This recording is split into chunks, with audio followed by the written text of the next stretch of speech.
Hello and welcome to the Palsy Podcast with me, Ciaran Fitzgerald. I'm a playwright, screenwriter, and podcaster from South Wales. And seeing as March is Cerebral Palsy Awareness Month, to mark it, I've decided to interview interesting people who have cerebral palsy from Wales and beyond every day in March. If you like this episode, please stay tuned for more throughout the month and like and share. Now enjoy this episode of the Palsy Podcast. Hello and welcome to the Palsy Podcast with me, Ciaran Fitzgerald. Thank you very much for joining me on this episode of the Palsy Podcast.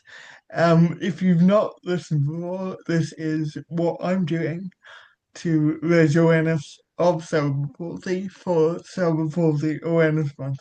So every day during March, I'm going to be speaking to an interesting person who has CP, who will be sharing their experiences. We're going to be finding out a little bit more about their lives. Today, I'm very lucky to be joined by Shahd Zorob. Hi, Shahd, how are you doing? I'm good, thank you. I'm good. Thank you so much for joining me. Now that I normally start these podcasts with the same questions, so today I'm gonna ask you what was it like growing up with CP? Um, it was a little bit difficult because my peers were like, you know, um, going out for to see their friends, to access, um, going on trips to go and um to um to feel one of them was a bit difficult at times, but I wasn't putting myself out there. And now, when I started to realize this bit, is when later on in my prime years, I didn't put myself out there enough. Did you feel excluded from certain Yeah, activities I and like that? Yeah, I did feel excluded, but I didn't try my hardest, if you know what I mean. I didn't put myself out there enough. And did you have a good group of friends in I school? did, to be fair. They were very nice to me, and they still are, and I'm still in contact with some of them. And did you go to a mainstream school? Yeah, I did. I went to primary school mainstream and secondary school mainstream. And what were you good at in school? What did you Um, enjoy doing? what was I good at in school? I was good at uh, I was good at you know um I I need to explain this in I need to explain this. I was um uh part-time in special needs unit and full-time in in mainstream. So it was a difficult task to keep filling in each time because I felt the need to be in two different brain heads, like Hmm. be with these children who couldn't learn and be with able-bodied people who could learn. So I really found it quite difficult at times to try and understand that. So, what was I good at? I was good at, I was an introvert and Right. I was an extrovert. So that was a hard line to keep. focusing Well, on. was So, it difficult because I suppose you didn't feel you really fitted in with the kids in the additional needs class, but that, then feeling different to the people in the mainstream section as well, that, and being like in this in between kind of yeah, that's space. correct. Yeah, that's correct actually, because I felt the need like to be in two different bodies at each time. So it was quite difficult to be like learning and being in society later on in life. I'm beginning to rewire all of this slowly, and also I'm also realizing like just try and fit in like into different and to did try and fit in two different worlds was a difficult task in hand. To try Mm, and achieve and to try and succeed was quite a difficult task in hand. And then I realised that I needed to work to it to work in my what I'm good at and what I'm not good at in my life mm, later on in my 30s. And then it was quite interesting because then I tapped into other things in my life that needed mm, to be tapped in. So I needed to trust myself doing the mm. work in a way that I didn't feel comfortable in doing the work. And I guess that is one of my missions in my life is working on myself as well as doing the work, as well Mm. as like, excelling in the work. It's like three different parts, I Mm. guess. And like, did you experience any bullying in school, and what was that like for you? How did I you deal with that?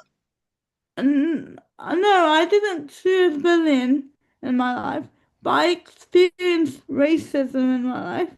But Right. these are two different things. Mm. Also, these are two different things because they there are there are two different themes of this. Bullying is different to racism because Yes. bullying is when you get constantly bullied. Racism is when subtle racism happens and stuff like that.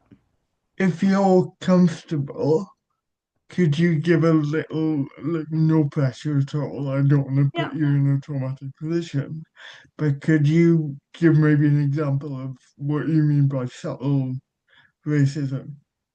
Oh, I can give an example. Um, I went to a college that I didn't choose to go to, and I was forced to go to this college. And then I had problems later on down the line. It was people making the choice for me.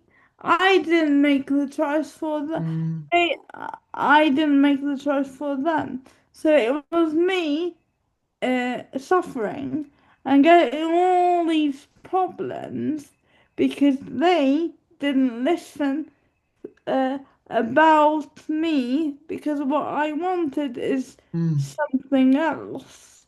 I wanted to go to another college. Then, it was quite, hard to try and persuade, and then I suffered in like a year and a half. Then I, bunked out a bit because they kept taking me out of certain of certain courses. So, and then I started realizing I deserve better, and one of the people who works there um, said to me, do you want to still carry on there? I said no. I want to go to the other place. And then I started achieving, started thriving, started Yeah. accelerating. So I was in my, the place I originally wanted is this, not the place I didn't want is the place I was forced to be put in, and I suffered a lot. And I thank God I proceeded with that position, because if it wasn't for me, I don't think I would have spoken out as open as I do now. So That takes a lot of courage to speak out against injustice, to stand up for yourself, yeah. to know that you're in the right and stick up for what you believe in. Was that how your involvement with like disability advocacy started?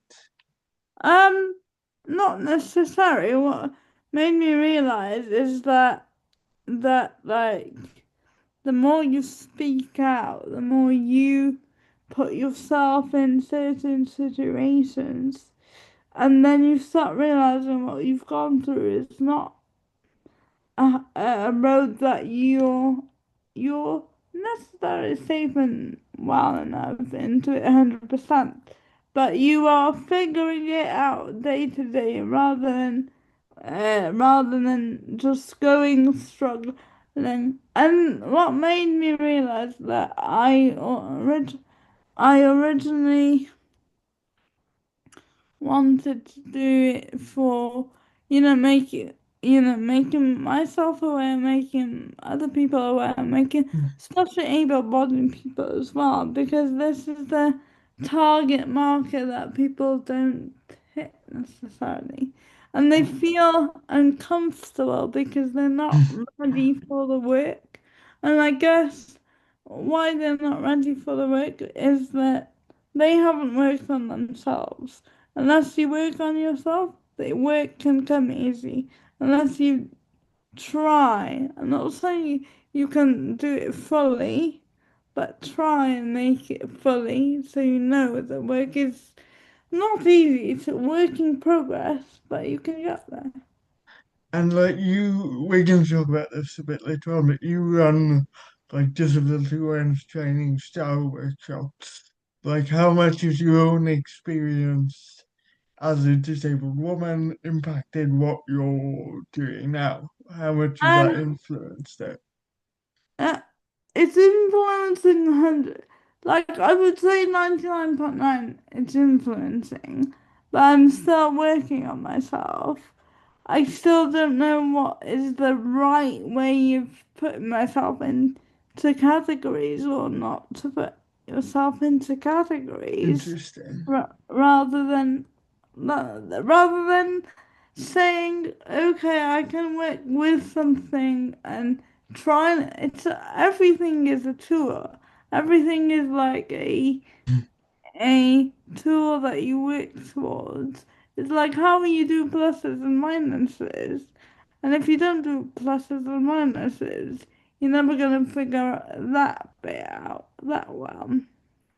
So, do you think labels are useful sometimes, but they're not useful other times? Labels are useful, but labels are not useful to the extent of people judging on their work. Like, for example, labels is used for medical or considered you've got an issue, but labels are used off. I think like labels should be used when necessarily, and labels shouldn't be used when that person can achieve, even though they've got a label. Now, I guess what we're talking about here is the social model of disability. Eh, Yeah. Like, so how important, how would you, I'm going to give you a very hard task, Shahd, so hope you're prepared for it. How would you explain the social model of disability to someone who maybe hasn't come across it before? Or, I would explain. I'm confused with it still. Because everyone says the social model of disability and the medical model of disability should should be used like in courses or something. But mm, I don't think, correct me if I'm wrong, I don't think people use it in the best possible way. They just use it in a way that it's a model and they don't necessarily know how to work it. And mm. they Yeah, still trying to figure it out themselves rather than knowing the true model of disability. they might know it theoretically, but they don't know how to put it into Yeah. practice and how They, to they embed it in the way that they work and what they do. yeah, So, they do that. They do that. I went to a couple of a couple of sessions with some charity, no names to be mentioned. But I think that uh I think they do the course, they know the course, but do they know really how it yeah, works? I don't know really no, how it works. Me personally, I think that like if you know how it works, then it would be a vital tool for everyone to learn. But I don't. I think they just say a social model of disability. That's it. We should go by it. Well, do you know how it works? I don't think you no. know how. I think what you're saying is it comes down to education and greater education for Yeah. people to know what it is, how it works. I'm gonna put a link in the description of this episode to the social model of disability so people can have a read up on that if they don't know what it Yeah. is, and hopefully that'll educate some people. Like you're currently a member of the local motion assembly in Carmarthen. Yeah. Can you talk a little bit about what local Um. motion It's a does and how you got involved? okay. It's a grassroots model for radical change, and I was chosen assembly member, and I was selected, and it is an incredible process to go in and to find yourself out and um to to to know who your true self is are rather than going into this I don't know myself, and then Mm, it's a also you can uh do projects, and I'm part of several groups, and I've learned that the only thing I haven't spoken so much in my life since doing locomotion. And this is the only thing that made me realize that I've spoken so much. And has it increased your confidence in speaking publicly and definitely it has. And I also have coaching. Uh, um, I'll give a shout out to Ali Franks. Um, mm, uh, so it has helped me to open up in so many different ways and elaborate, and I could, understand why I was confused at times. mm, Also have the confidence, like doing this today. I yeah, wasn't gonna be able to do this without the help of Ali Pranks, because this is my first ever podcast, and this is my first ever, experience gonna be through this, and this has been incredible.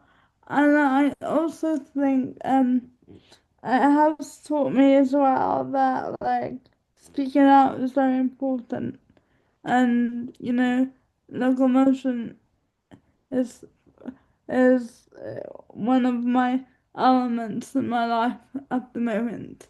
And what kind of issues are you looking at through local motion? What do you want to change? What do you want to improve? I'm part of an, I had a disability group.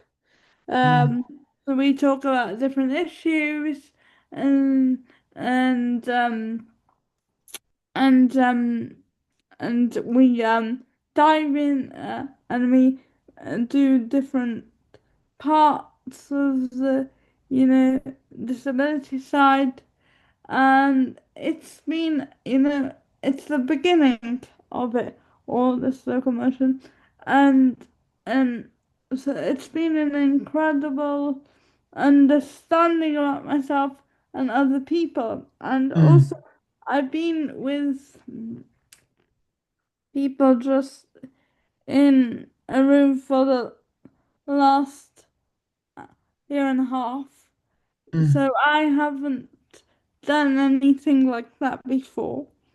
I've been working on my own for the last 10 years in my bedroom here. So, I've been doing all my projects and all sorts. So it's been a quite a cathartic experience. Mm. Also different. Also, I would like to do another social experiment like this again. So it makes me feel comfortable in myself more. And has it increased your confidence? It seems like it has. Definitely, definitely, definitely. It has increased my confidence, definitely. And it made me realize that I need to do more things like that. And it makes me thrive on stuff like that, and it Mm. makes me comfortable. And you've also done the Princess Trust mentoring scheme. Yes, Like, how did you get involved in that, and what are you doing with the Princess Trust? I was doing a a course called Going Back to Work, and the woman that helped to run it said to me, "Why don't you do the enterprise course?" So I told Mm. her I want to do the enterprise course because I'm gonna run my own business. Um,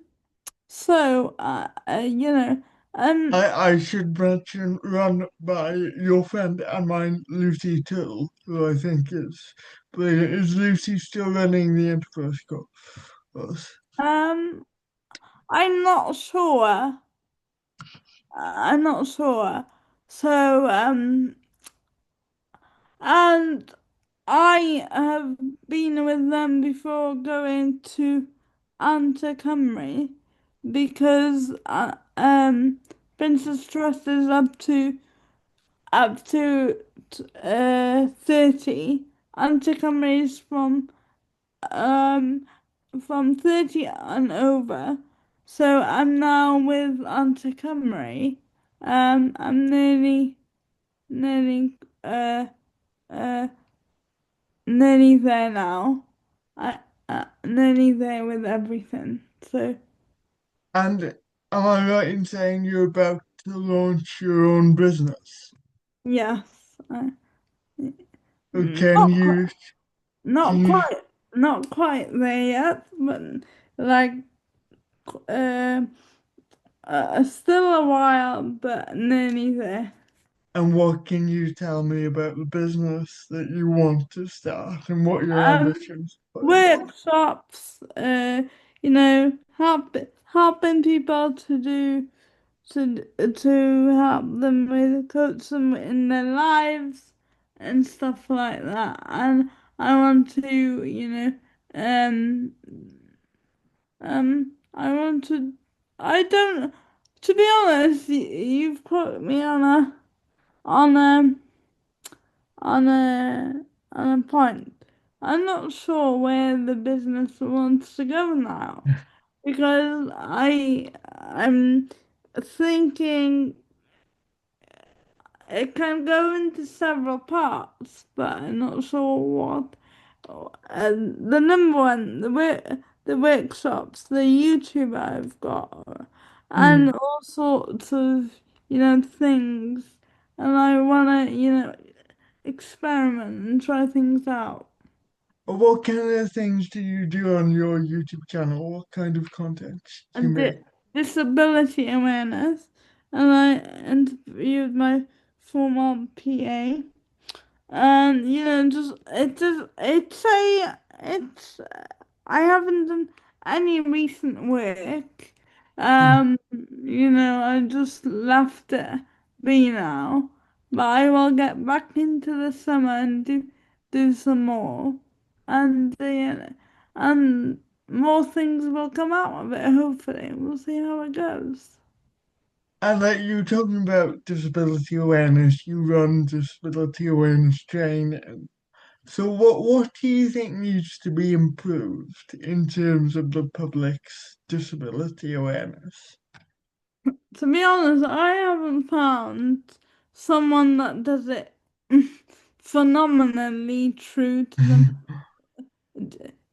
phenomenally true to themselves, or phenomenally they want to learn it.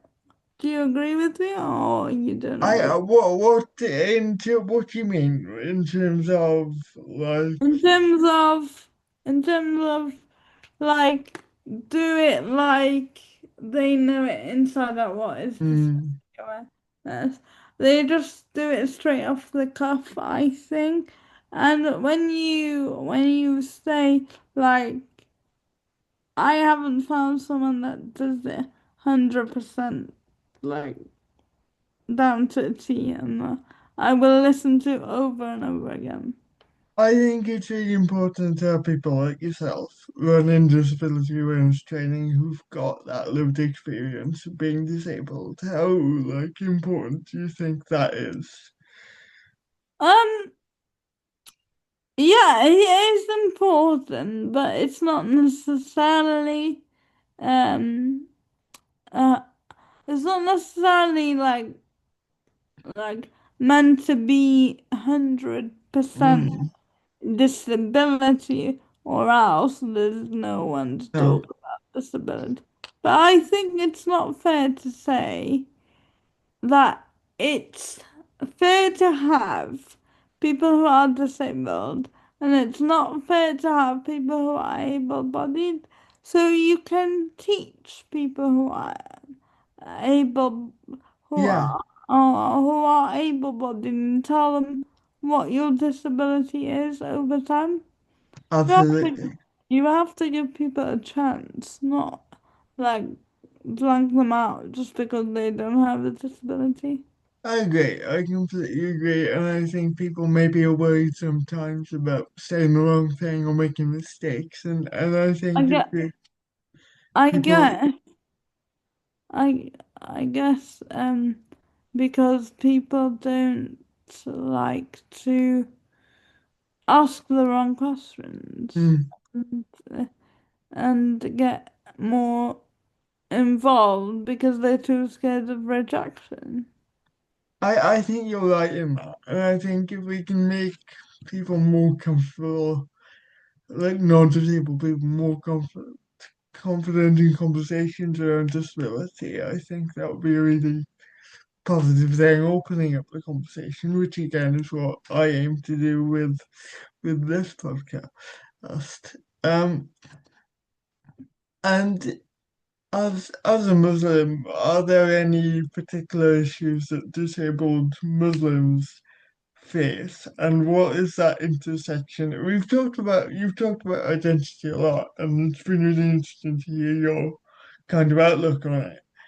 But what is that intersectionality like between being disabled and being a Muslim? Um, Mm, Quite different because you try and explore that because I haven't entirely explored it 100% as yet.